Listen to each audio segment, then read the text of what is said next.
Hi, I'm Connie Fitzgerald with Remax Closers out of Southern Maryland. Welcome to another episode of Connie's Corner. Cut me loose and set me free. You make me win every way.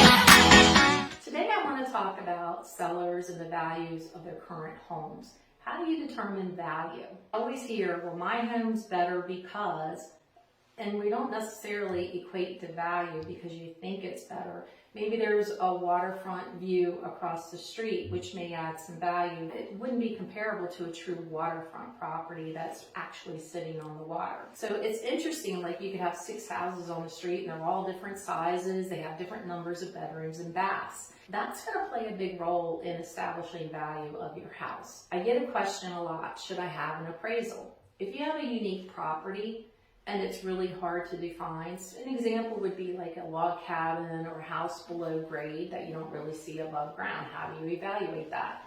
Then you're going to want to call in an appraiser because they're going to look at properties and establish values, and it really gives you something to hold on to, so when you do list the house, you have something to back it up. But if you have any questions about appraisals, I'm a great resource for it. In fact, I know most of the appraisers in the area because I've been doing this for over 17 years. I get quite a bit of calls from them. But as a real estate agent, how we help determine value is we look at comps. What's on the market, what's sold, and what's under contract pending. Then we look at your house and compare its condition to the other houses. Location is very, very important. Number of bedrooms, number of baths, square footage. You know, did you just upgrade your kitchen versus one that's not upgraded? It's interesting because in this market, some of the values have come up so much that even the properties that haven't been as upgraded, their values are going to maintain high as well because you're bringing them into the current comparables, where in the past, you know, it was more of a buyer's market. But establishing value is really important. Having square footage, right?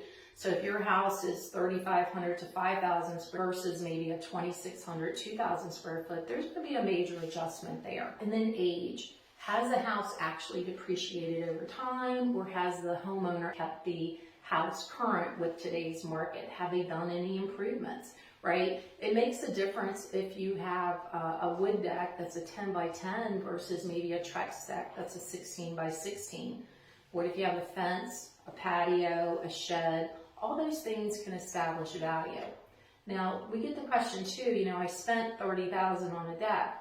You're not going to get a $30,000 return in value for that.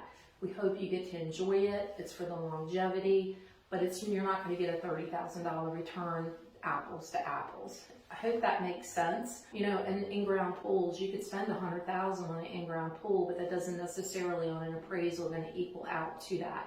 So we hope you get to enjoy it. You put it in because you wanted it, you loved it, you just couldn't wait to put it in. And I know now there's like a 2-year waiting list for a pool. So hopefully you know someone that can get it in for you this summer. But if you want one, get one. Enjoy it. Life's too short not to do it otherwise. So take care. This is Connie Fitzgerald again with Connie's Corner, keeping it real in real estate. You make me winner. You cut me loose and set me free.